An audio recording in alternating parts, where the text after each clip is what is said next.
Your Holiness, Your Grace, Lords, ladies and gentlemen, it's my tremendous privilege to welcome His Holiness here this evening on behalf of the hosts of this meeting, and to say how much we're looking forward to your words tonight and how much we will be taking from them. I'm very confident about that. Many people would say, having heard that you've come to address bankers and then MPs, that those are the two groups who are most in need of spiritual instruction in the country.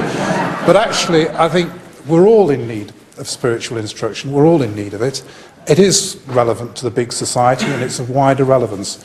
And I am just going to say today it's a great privilege to welcome you here, and I am looking forward in a spirit of humility and wanting to learn. I'm looking forward to hearing your words, and I know that I will be taking something from them this evening. If I can say briefly on behalf of my co-hosts, I know that they are in the same frame of mind, my good friend and neighbour Richard Harrington, I can't emphasise too much to you how interested he is in this meeting, how much he wants to be here, but he is being kept away. Detention actually is too mild a term. It's a sentence of imprisonment being on a bill committee. And if he's on this committee and he is required to be there, mainly I would be letting the cat out of the bag, who said he was just there to vote, but I think you'll get the flavour of what I'm saying.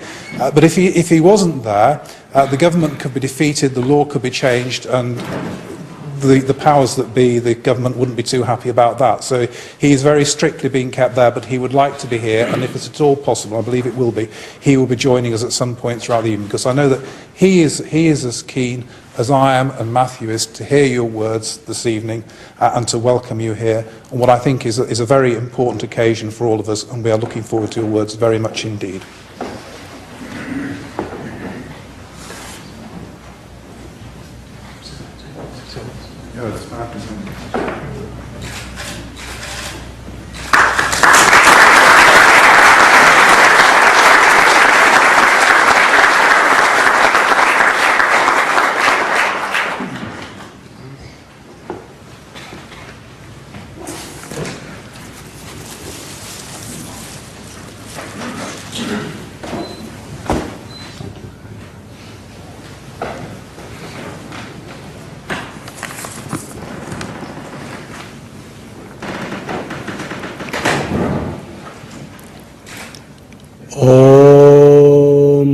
ज्ञानतिमिरन्दस्य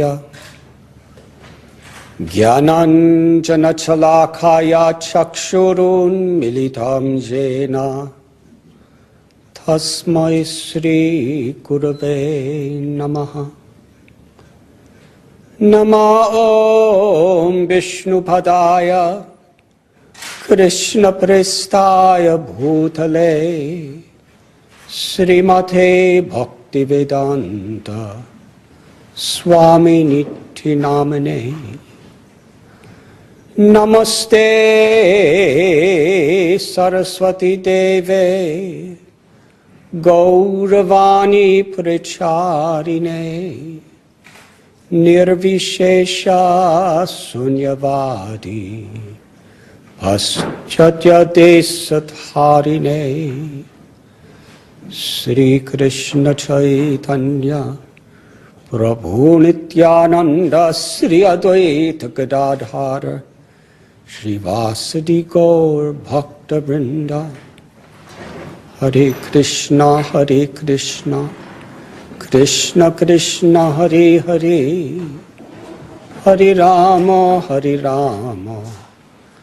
Ram Ram Hare Hare.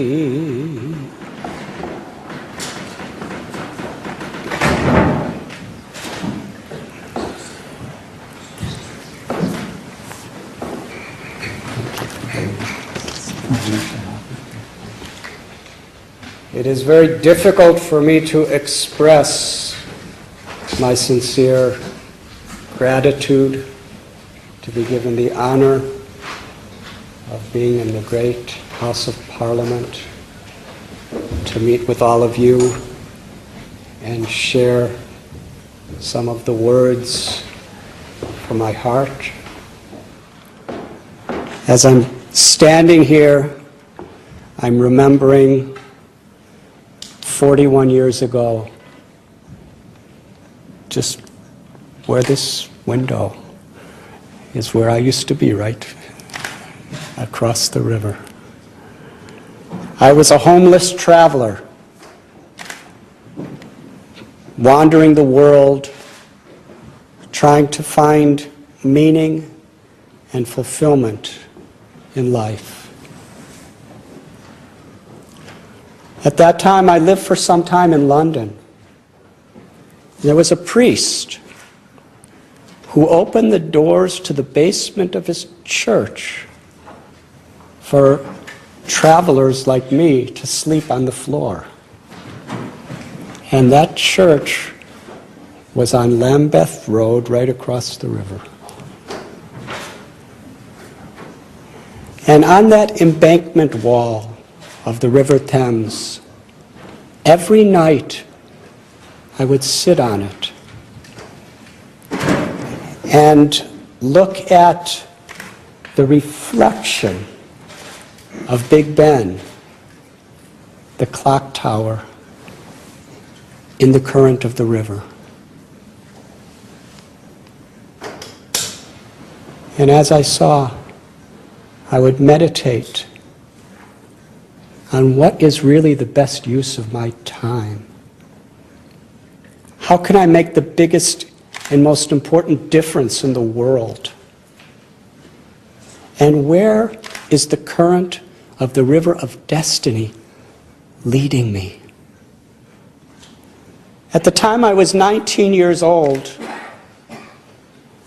I was born in Chicago, brought up in a northern suburb, and reached my teens in the 1960s. It was a time of revolution and turmoil in the United States. Here I was, being taught, as we would pledge allegiance to our flag, that this was a nation which was the home of the free. But just a few miles away, in the ghettos of Chicago, the African American people, in those days, if you're born in the poverty of the ghetto, 99% you will live and die in the ghetto. There was no freedom for people of a different color. There was very limited freedom for people who didn't speak our language. It was a contradiction. At the same time, there was a war raging in Vietnam. When you turn 18, you had two choices. You fight for something you may not even believe in, or you go to prison. There was a lot of questions. And at that time, there were revolutions, there were riots, there were demonstrations. The country was divided. I was part of the civil rights movement. I was part of the counterculture. I remember Martin Luther King saying, "The irony of our times is we have guided missiles and misguided humans."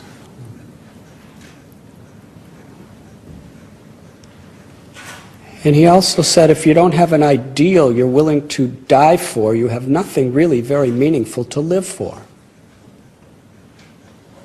He was inspired by Mahatma Gandhi, who said, try to be the change you want to be in the world, you want to see in the world. And I remember thinking that the people who really seem to have brought about the greatest social change are those who had spiritual foundations in their lives. And I was seeing very clearly that the same things that myself and my colleagues were revolting against, we were the same, just in a different dress, perhaps with a different cause. greed, egoism, selfishness. This is what we were revolting against. Prejudice. But we had the same thing. And I came to the conclusion, if I really want to make a difference in the world, I have to find a spiritual foundation for myself. So I began traveling to see how other people in different countries view the world, view God. What values do they have? And I saw so much hatred in the name of a loving God that I really wanted to search to find out, is there a common essence of all these spiritual paths that could unite us instead of divide us? That was my state when I was sitting on that wall in the River Thames, looking at this great Parliament building, thinking that much of the world's history's decisions were made within these walls. I couldn't imagine I would ever be inside speaking. I'm so honored and so grateful to all of you and for this opportunity.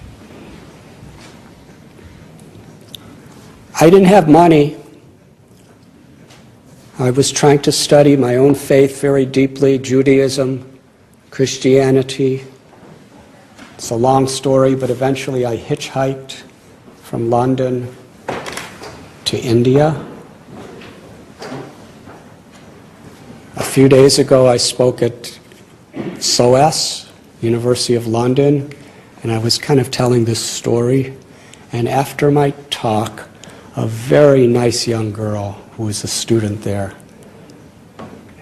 she told me that she was the president of the Hitchhikers Association of the UK.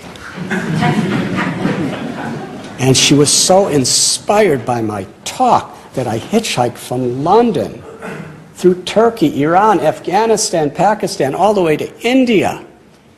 And she said she wanted to do the same hitchhiking route. She asked my opinion.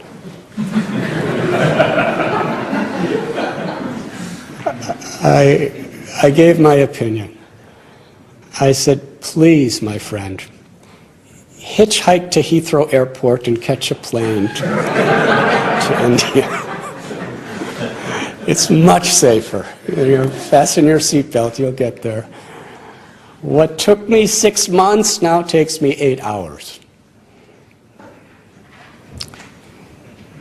While I was in India, wandering around through the Himalayas and the jungles, and going to different ashrams and learning from Buddhists and yogis and Baha'is and Sikhs and Jains and Parsis, I was trying to understand so much. In the Middle East, I was studying Islam. At one time in Calcutta, I lived for some time with Mother Teresa. I'll never forget something she told me.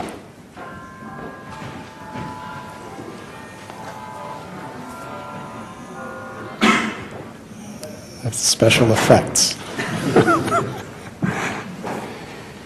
She said that the real problem in this world is hunger. Not hunger of the stomach, hunger of the heart. She said, we can feed people food, and that's good. But she said, I travel the world. I go to New York and Los Angeles and Chicago, and I go to London. And I see, even in the wealthiest, most powerful people, this hunger of the heart. She said, sometimes when the poverty-stricken, diseased people of Calcutta die in my arms, I see a sparkle of hope in their eyes. I rarely see that in the people of the West. She said that hunger of the heart, the only thing that could satisfy it is love.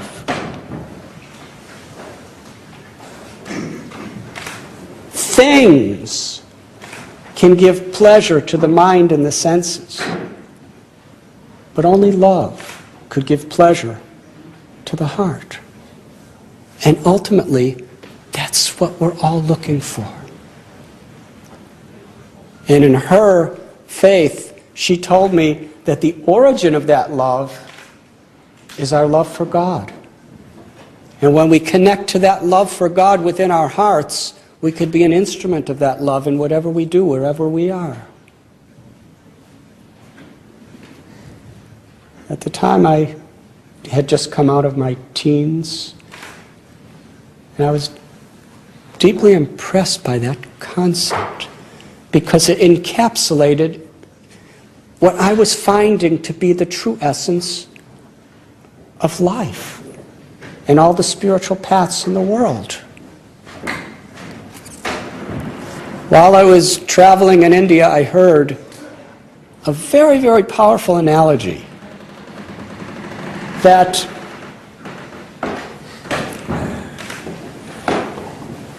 in everyone's heart there are two dogs, a good dog and a bad dog. The good dog represents humility, compassion, self-control, selfless service, fulfillment, love. The bad dog, envy, anger, selfish passions, arrogance. And these two dogs are fighting. Do any of you have that experience? Sometimes that bad dog is really howling. And the good dog is can hardly be heard.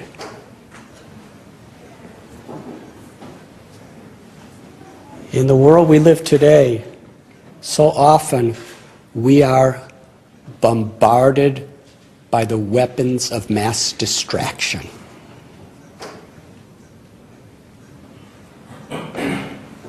Which of the dogs is going to win this fight? The one we choose to feed. Every moment we have free will to react to whatever comes upon us. And actual character is to respond to whatever situation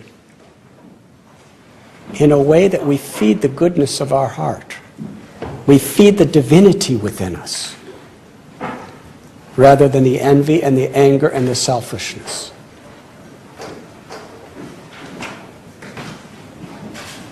In our educational systems,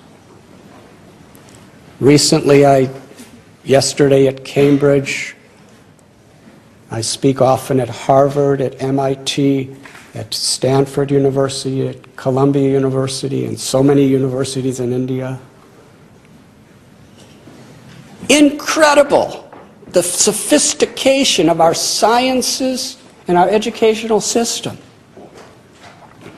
But if we actually want to make the world a better place and give actual joy and fulfillment to our students and empower them to give the same to the world, we have to build the foundation of our education on universal values.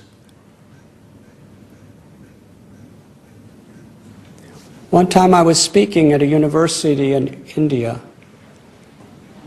and one student challenged me that religion, spirituality should be banned in every country because there's so much fighting between all of you and so much hatred and prejudice.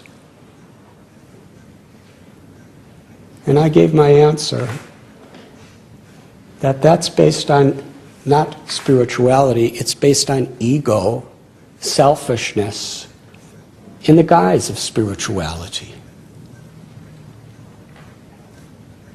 The first commandment of the Bible is to love God with all your heart, all your mind, and all your soul, and love your neighbor as yourself, and every living being is our neighbor. That's a universal principle.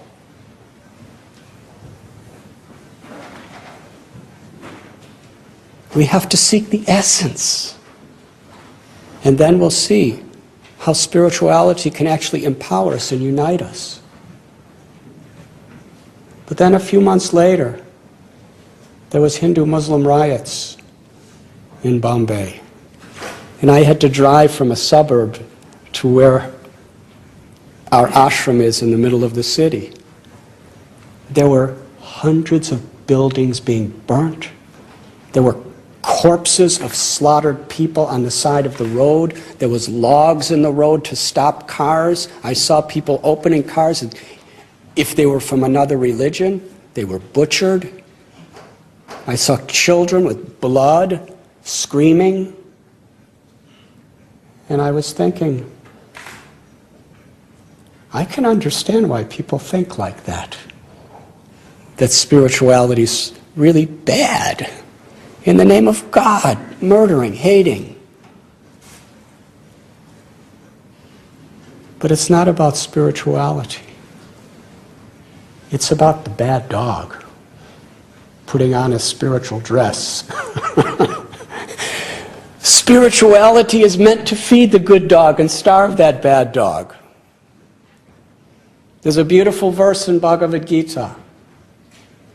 Vidyavanaya sampane brahmani gabihastini suni chaiva swapake cha pandita samadarshana.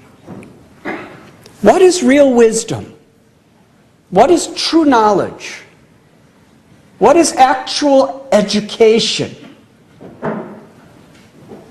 It's not simply about storing masses of data in our brain. From the Gita's perspective, real education is to have the wisdom to see every living being with equal vision. Whether one is black, white, red, yellow, brown, whether one is a Hindu or a Muslim or a Christian or a Jew or a Jain or a Parsi or a Sikh or an agnostic or an atheist, or even if one happens to be an elephant or a cow or a dog or a cat, to actually honor, respect, and love the sacredness of life. According to Bhagavad Gita, mamaivam so jiva loke, that every living being is a part of God, a part of the divine. This is character. To learn to honor and value life. To love means to serve. Let us examine the human body. We have so many different components of the body. Every part of the body's function is to serve the whole body. It's not that the hand says, forget the rest of you, I'm going to enjoy for myself. It's not that the kidneys say, I'm in it for myself, forget you. You do your own thing. There's no prejudices. Every part of the body, there's so many different colors, there's so many different shapes, there's totally different functions, but the health of the body is every part is working for the health of every other part.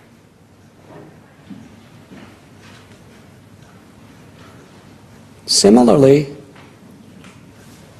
one time I was in a college in Bombay. It was an accountancy college. And after my talk, a student came up, or he stood up, there was 800 people there. And he said, Swami, everything you said is totally useless. I reject it all. What if everyone in the world became a Swami like you? Who would run the governments? Who would grow the food? Who would do the banking? Who would do the educating? Therefore, you are simply misleading us. He got a standing ovation. The crowd was roaring. You know how students are. They love when their teacher is challenged, at least in Bombay. So when everyone settled down, I answered his question. I said a little prayer first. I really needed help on this one. I said, what if everyone in the world became an accountant like you? Who would run the governments? Who would do the banking? Who would grow the food? Who would do the educating? In fact, if everyone in the world became an accountant like you, the whole world would be unemployed because no one would need an accountant. There's a need for politicians, there's a need for military people, there's a need for engineers and doctors and business people, there's a need for accountants, and there's some need for swamis too.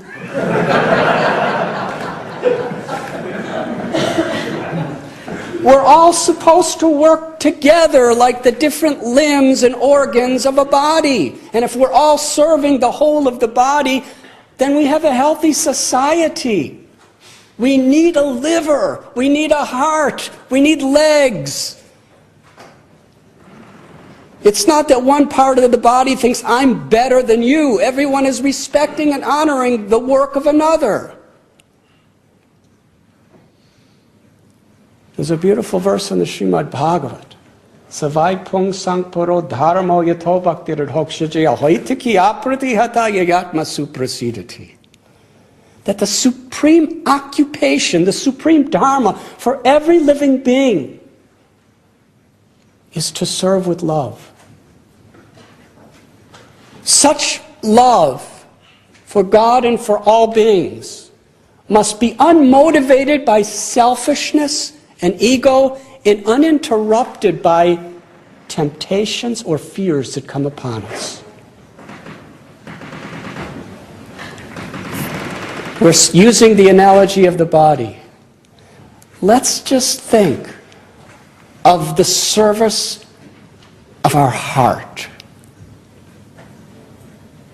The heart is pumping blood, pumping life and energy to every cell of our body.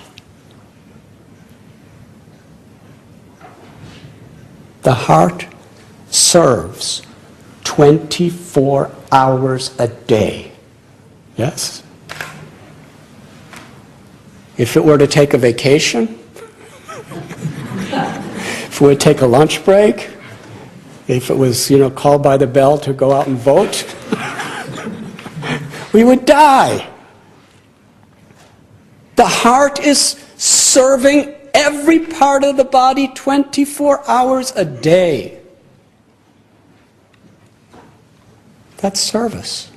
And every part of the body is serving the heart and each other. Individually, we should take this example. The heart represents life and love. We say, get to the heart of it.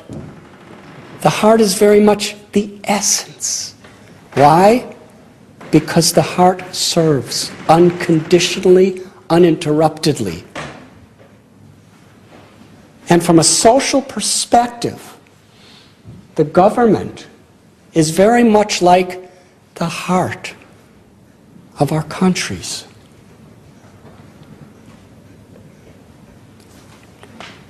To supply, to facilitate, to encourage, and to empower the people to be the best they could be to make positive changes and contributions to the world. Like the heart, our governments and the individuals of the governments, if we really want to see true happiness and prosperity must be in this mood of seva, or selfless service, to really make the interest of the people our interest, our happiness. All over the world, we see if people don't get such encouragement and such facilitation, there's riots, there's demonstrations, there's upheavals. There's a beautiful verse in the Gita, Yad Yadachadati Stresas Tatat Evitarojana, which means the future of the world is so much dependent on the example of the leaders. In every field, in business, in industry. As we're speaking today, there's demonstrations on Wall Street because the leaders of business, instead of serving, they're exploiting. Yes, in so many ways, the government is like the heart, to encourage and to empower people to do good things and to curtail those selfish elements that exploit and cause harm to any individual within this society.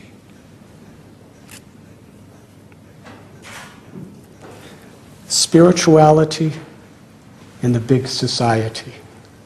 It's a very big subject.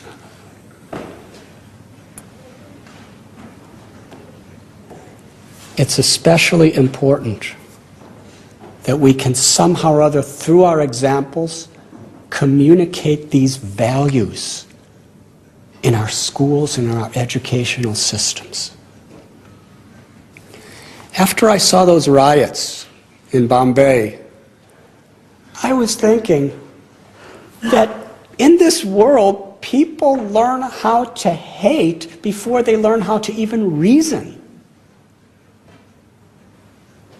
People should learn to understand the universal values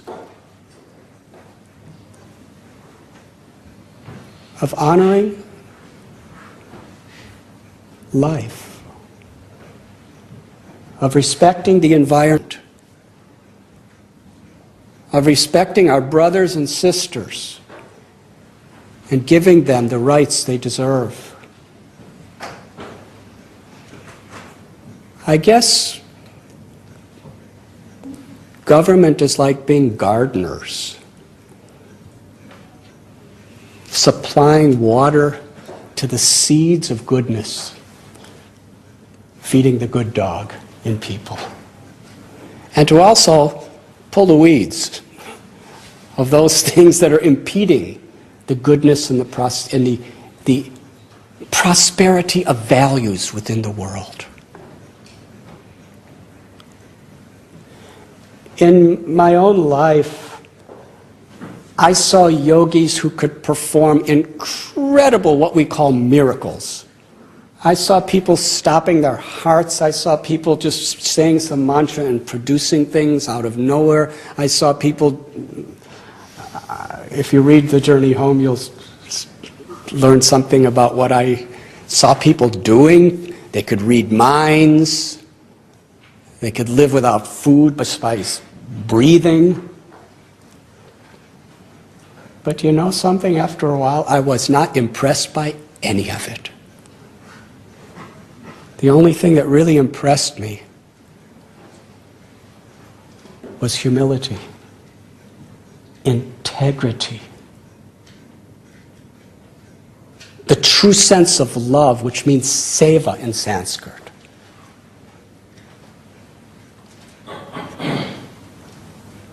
The joy of serving. When I was a little boy, my mother taught me this principle. Whether she was given a pearl necklace or whether I would just grab a flower out of her garden and give it to her, she was equally happy. She always had tears in her eyes. And she said, it's not the thing that counts. It's the thought. It's the love that gives meaning to anything.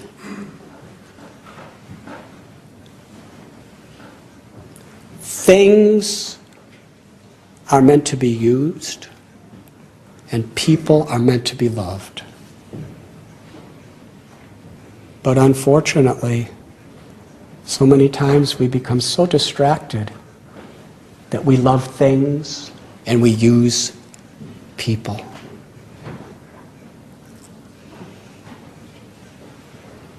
Money and power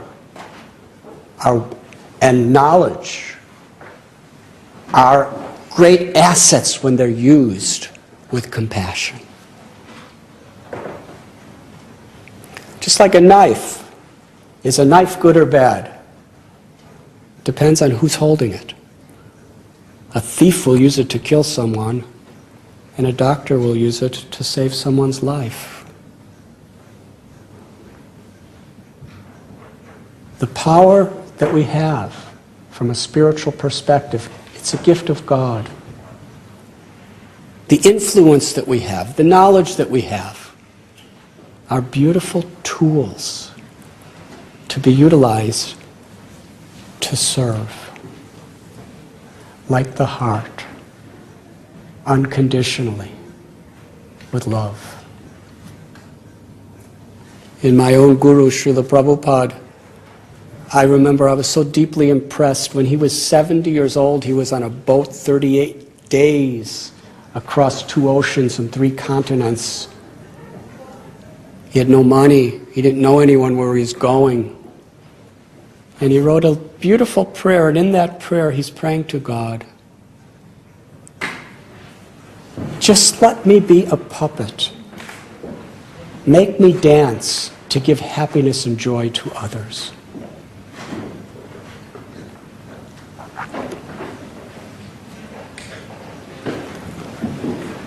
I believe it's a very beautiful concept, the big society.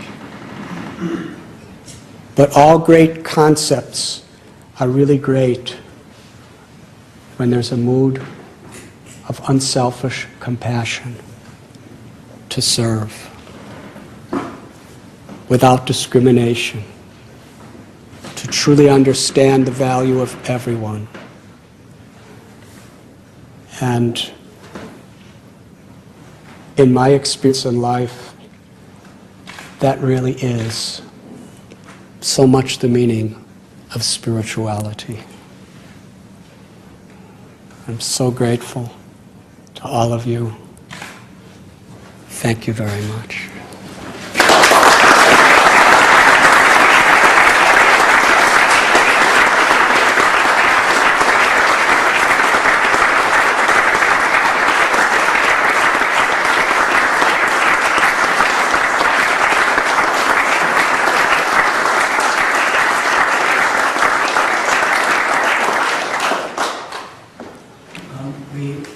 Thank His Holiness. We have just a few moments, but to take some questions, if anybody would like to ask any questions to His Holiness. Yes, you can. Swamiji, the student who told you that all religions are actually a problem, he probably meant that because we have 2 big blocks of religions, the religions of India, namely Hinduism, Sikhism, Jainism, which continuously said that all paths to God are valid, and so we need not fight about it. Unfortunately, the Abrahamical religions believe that they are only right, and they need to convert the whole world, and they wouldn't rest till they achieve that. Now you have 2 very big conflicts there. So there are Abrahamical religions fighting each other, and they are fighting the Dharmic religions. So what we want is a statement by the heads of religions to say all paths are really valid as long as you are happy with it. until and unless we come to that situation, unfortunately, wars and killings will go on.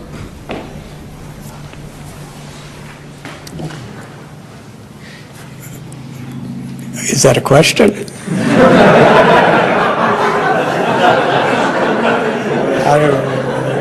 With your permission, I'll make a small comment.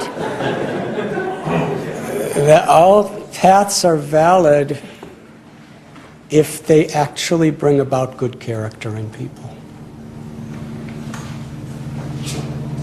True spirituality is not simply about affiliating with one religion or another. True spirituality is about the transformation of the heart. Transforming greed into generosity, arrogance into humility, envy into appreciation of others. Transforming hate into love. Transforming darkness into light. And transforming anxiety and stress into deep fulfillment through being like that. To be an instrument of the grace that is within all of us. To access that grace and to live with such values and such universal character is the right path. And I feel governments, religious leaders, social leaders, mothers, fathers, educators should emphasize those values that will actually encourage us, the society, to develop character. Srila Prabhupada, my teacher, once was asked a philosophical question.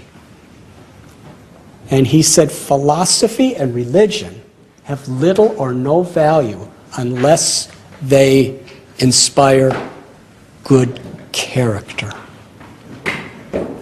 Transformation in the hearts of the followers. I hope that answers the question you never asked. Thank you very much. Yes.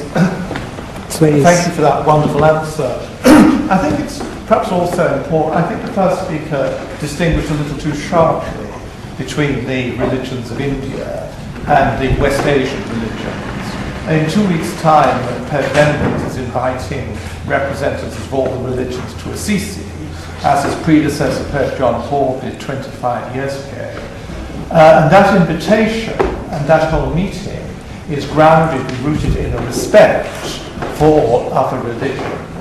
Obviously, there's a difference, obviously, between the East and West Asian religions. If I may say, I think it's more complex and more subtle than your question suggested. If I can just say one thing before. I read something of St. Francis. I lived in Assisi many times. He's one of my greatest inspirations. He spoke that we should preach always. And when necessary, sometimes, we should say something. Which means our example, our lifestyle, our character, our compassion is what will really change the world, not just our words. Thank you. Yes? Can I just ask you, how, as a mother, how your mother felt when you took this journey, the journey you took from being 19 and you travelled the world, and you gave up Judaism, I suppose. I don't know, how does your family feel? The whole book's about that. I know it is, but I've only got a quarter of the way through yet, so I just Okay, need you to well, tell me a little bit? I'll give you a Just really a really little... concise synopsis. Okay. At least I hope that's how it comes out. What can I say? I have many regrets as far as my teenage insensitivity. I can't blame being a teenager.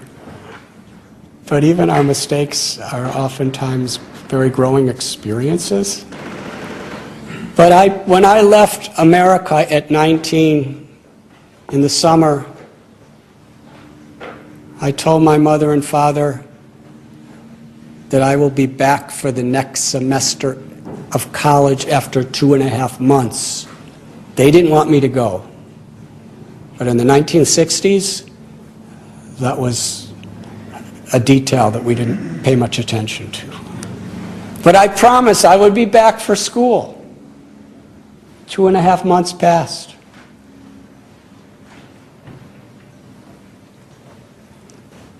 Six weeks, 7 weeks, 8 weeks, 9 weeks, about 10 weeks later, they had no way to communicate with me. The last time I talked to them was at a British phone booth at Piccadilly Circus. You know what one of my biggest transformations was? I was sitting in Trafalgar Square, and I was so torn between what the society of the counterculture and everybody else expected of me and this calling in my heart. And then I went into the St. Martin's of the Fields, and I sat and prayed and prayed and prayed for direction, and then I opened a Bible that was sitting right there in front of me. And I prayed, give me directions, Lord. And I remember the words that were right in front of my eyes. Come out from among men and be separate. So I decided, I'm just going to follow my heart. Oh God, what that did to my parents. Finally, after almost a month of not hearing anything from me, and beyond school already started and I wasn't there, they got a letter which said, I'm no longer with my friend Gary, I'm all alone now. And I decided I'm going to travel overland to India in search of truth. I've been seeing life through the windows of a Western person. Now I want to see the values and the passions of the people of the East. What greater education could be there than this? I'm hitchhiking to India.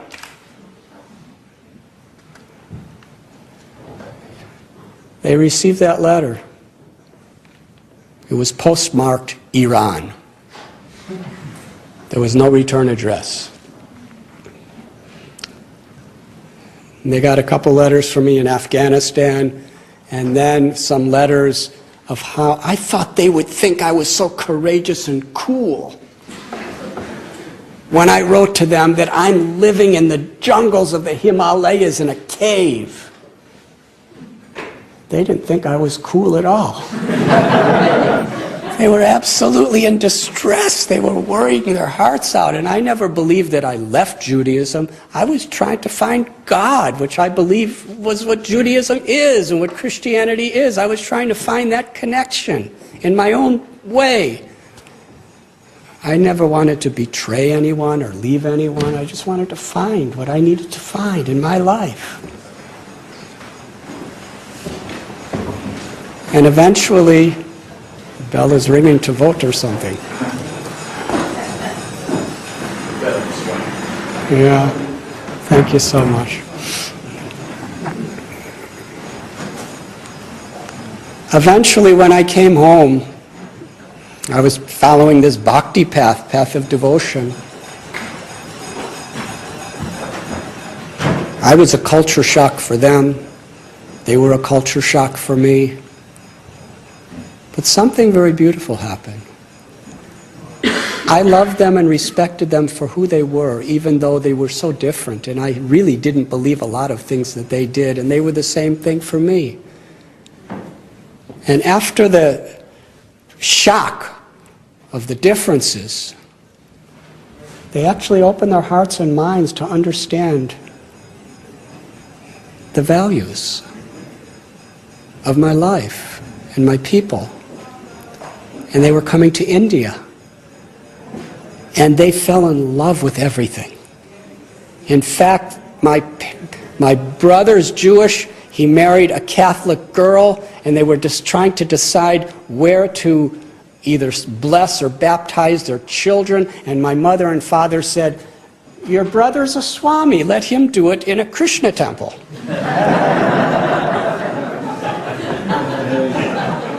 And all their grandchildren, I was doing the blessings. And when my mother passed away about 5 years ago, it was her wish and the wish of the whole family to do something that was, to me, it was inconceivable because I had nothing to do with the decision. That they cremate her body and give me the ashes to bring to India because she loved what we do so much. I hope that answers your question. Yeah, thank you. Sorry, Vinny, can I just ask? Yes, of course. Swami, I just returned from a parliamentary visit to Israel, and I saw the two communities living with hatred. The differences is religion rather than human race, basically. Can the Swamis or the spiritual leaders not have what we politicians have, G7, G20, to solve our problems and address our problems? Can we not have some religious leaders getting together and say, this is what we have in common? These are differences because there is differences. But this can unite human race to a point. Would that not be a good idea to do that? I mean, we don't hear about religious leaders getting together. I know about that. Very rarely it happened. We had luckily very popular here last year, so we had some get together. Very rarely it happens. It is my sincere, heartfelt prayer that it may happen. Everything is possible if the will is there. It's very crucial to the world because as we're progressing, it's becoming a global economy and we're all so interconnected.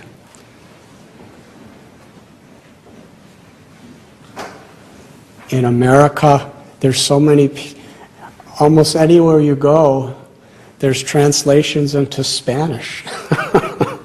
America's changing with so many different people. It's always been different colors, different races, different languages. Britain has become like that so much. You know, when I left America in 1970, on my way to India, I had never met an Indian in my life. I had never eaten Indian food in my life. And in my case, I didn't know where India was, and I didn't have a map, but I just had faith if I keep hitchhiking east, I'm going to get there. What a change now. You can't go anywhere in America without seeing Indians and Orientals. And practically every software engineer, most doctors, almost every hotel is owned. The world is really changing. And we can't really survive in peace unless there is tolerance and communication. And better than tolerance is actual appreciation of who we are and what we stand for. Unity and diversity. The diverse religions, the diverse races, all of these things bring beauty to the world if we actually recognize the essence within our own heart, our own tradition, and see it in others. When I was living on the bank of the Ganges 40 years ago, there was an 85-year-old man who was a Hindu named Narayan. And we would speak so many spiritual things. He taught me a lot, and his guru was teaching me. But every day, Narayan took me to see his best friend, whose name was Mohammed. He owned the Magadha X-ray clinic. This was in Patna, Bihar. And they would sit from 11 o'clock to 12 o'clock every day discussing religion. They weren't debating, they were sharing. Muhammad spoke from the Holy Quran, and Narayan spoke from the Bhagavad Gita and the Ramayana, and they even let me speak whatever I was learning. And they were appreciating, they were loving, they were feeling enriched by each other's views. One day I was sitting alone with Narayan on the bank of the river, and I asked him, how is it possible in a country where there's so much communal competition and hatred between Muslims and Hindus, how is it that you two are best friends? I'll never forget his answer. I've repeated it probably thousands of times. May I tell you? He said, very simple analogy. A dog will recognize his master any way the master dresses. The master may be in a tuxedo. The master may be in t-shirt and blue jeans. The master may be in a religious garment or in bathing suit. The master may even be naked. But the dog recognizes the master because there's love. He said, if we cannot recognize our master, our Lord, when that Lord comes in different dresses at different times to different people to teach the same message, then we have so much to learn from the dogs. And he said, even our highest educational facilities in the world and our greatest religious teachers of the world should teach us to be at least what the dog is.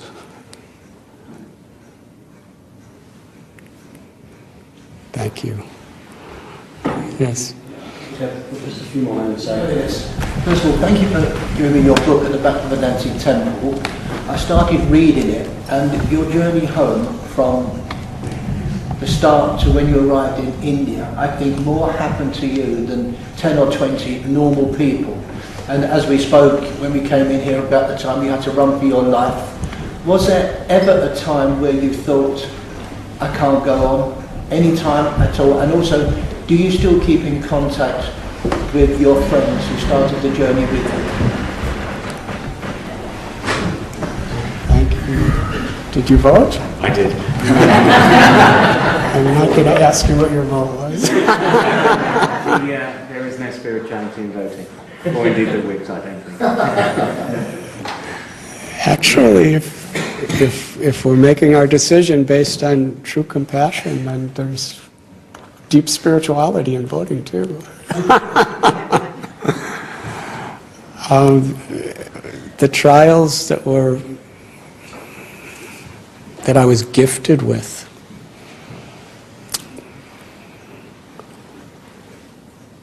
as I was going through many of them, I was just scared. But after we passed through them,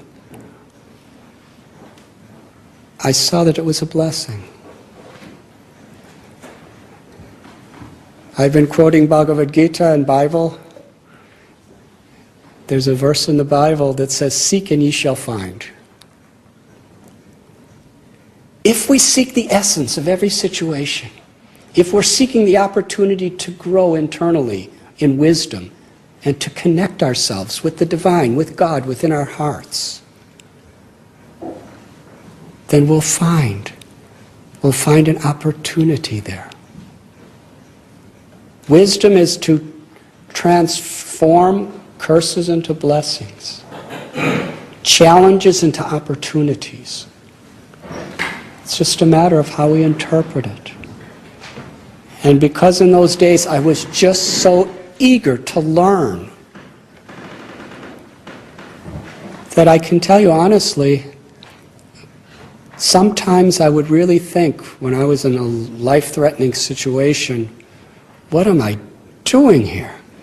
Why don't I go home But there was something within my heart that was beyond me, a calling, that just kept pulling me forward. It was what I considered at the time the mysterious hand of destiny. And I believed it was the hand of God pulling me forward and putting me through beautiful situations that seemed so ugly that perhaps if I didn't go through those things, you were talking about a normal person, I would not be as abnormal as I am today. But whatever situation of life is purifying, if we're really seeking the opportunity to come closer to God, to become a better instrument of compassion to the world, and to grow in that way. And I think that's a lesson that can be applied by everyone in every situation. As far as my friend, that's very much the story of the book. But if you want me to go beyond the end of the book, I just spoke to him on the phone a week ago, and I was with him about a month ago. And I'm going to tell you about this friend, really short, because it's the actual explanation of the relationship between my friend and my parents and me is in a 360-page book or something. We were both on a spiritual search together. Somehow or other, mystically, we would leave each other, mystically, we would meet each other. We hadn't seen each other or had any communication for 18 years. We had no idea how to reach each other. And mystically, we met. I was just a skinny little Swami, as you see me today. And he was skinnier, thinner than me, with long hair and a beard when I left him. Now, it was like his muscles were like mountains. His body was like gigantic. And I thought, he looked at me, and I looked at him, and I remember he said, I don't know what we have in common anymore. He became a physical trainer for bodybuilding at the Malibu Gym in Malibu Beach, California. And I'm a Swami monk. And he asked me, Gary, one day, in fact, it's interesting, we were in the Baha'i temple when he asked me this. He asked me, how could we be friends? We're totally opposite. He said, my whole life is to convince people if they have strong, beautiful, healthy bodies, they'll be happy. And your whole life is telling people that they're not their bodies, that they're an eternal soul within the body, seeing through the eyes, hearing through the ears, tasting through the tongue, loving through the heart, thinking through the brain. You're teaching people they're not the body, and my life is to teach them to be happy with the body. So I thought about it for a second. And I said, Gary, in the tradition that I learned, we believe that the body is a temple of God. And we are the little part of God that's living within the temple. And if we use this body and use this mind for seva, for selfless service, then the body becomes an invaluable, incredibly precious instrument of our spirituality. It's the medium between us. I said, so my friend Gary, you teach people how to keep their temple really nice, and I'll try to teach him what to do inside, and we'll be a team. And believe it or not, we've actually been a team ever since. Thank you. We don't have any more time. We are nearing the end. I'd like to invite our final host, Matthew Offord, to say a few words of thanks. Matthew. I thank all of you so very, very much. I'm even though I'm speechless, I'm speaking. But my heart is flooded with gratitude for all of you to be here with us today. Thank you.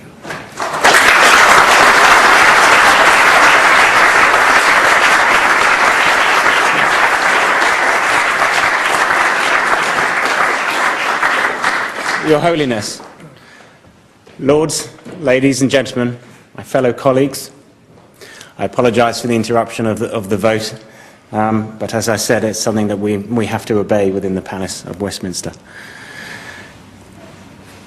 I think many of us MPs are envious that James Clapperson has the Bhakti Danta Manor within his constituency.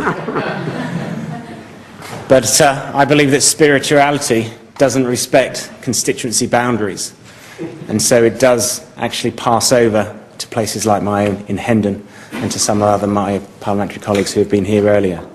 And we are very grateful for that.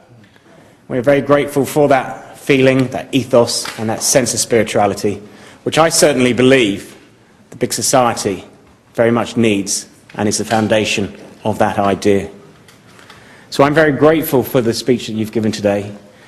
We hear many speeches in the House of Commons and the Houses of Parliament, and I have to say I genuinely believe that that is one of the best that we've heard and something that is very inspiring to myself.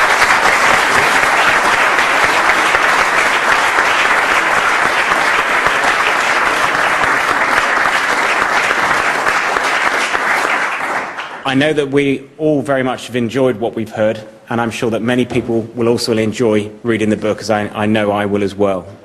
But I want to conclude by thanking everyone who came along today.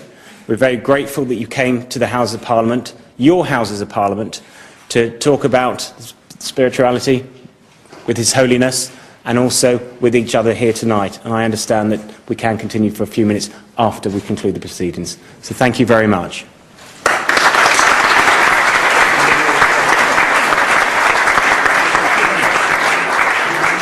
I'd like to thank Matthew, and just as he was speaking, our third host had arrived just in the nick of time, Richard Harrington MP. So Richard, we'd love you to say just a few words, just as a sort of final word. Well, first of all, it's a great honour to be here and a very great honour to meet you, having heard so much about you, and to apologise for my non-appearance of something that I kindly agreed to host. And that's because I've been in the Bill Committee next door and I could not get permission to leave. And we've had 2 votes, but I'm very pleased to have made it in absolutely the last second. And I hope the arrangements went well today, and I look forward to hearing about it from my colleagues.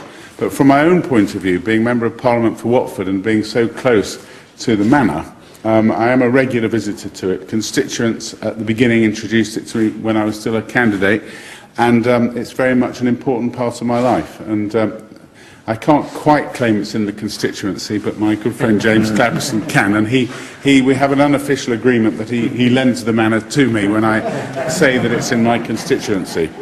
I would very much look forward to reading the book that is there, and to looking forward to hearing from my colleagues everything that was said.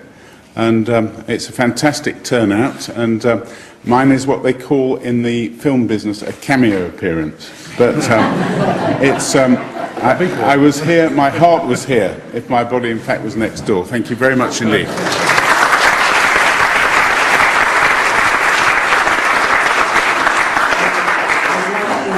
Ask His Holiness to present the journey home to our hosts, James Clapperson. Thank you very much. Thank you very much. Thank you so much. It's been fantastic. Thank you very much indeed. Great time. Matthew Offord. Thank you very much. Thank you for your speech. I look forward to reading the book as well. No, thank you. Gracious. Thank you very much. And Richard Harrington. Thank you very much. I look forward to it. I understand the members of Parliament would like to present. Perhaps I can give that.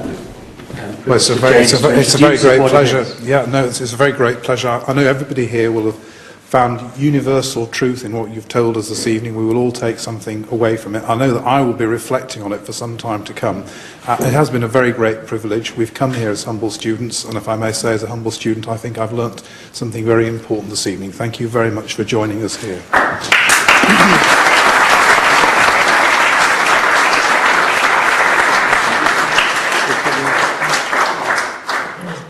Fantastic. Richard, if you can come this way.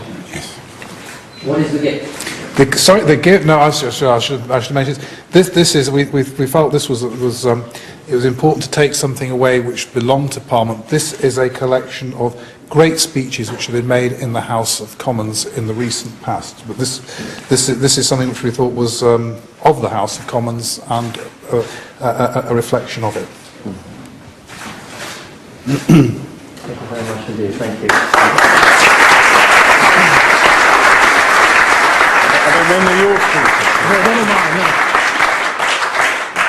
Ladies and gentlemen, this now concludes this evening. I'd like to again thank you all. His Holiness and indeed the members of Parliament would love to meet you individually, so we have a few moments after the conclusion. So please do come and meet the members of Parliament and His Holiness. And we are, in fact, giving out the journey home just outside as you leave. So again, we're very, very grateful, and we'd like to thank all the MPs, the hosts, and of course His Holiness. Thank you.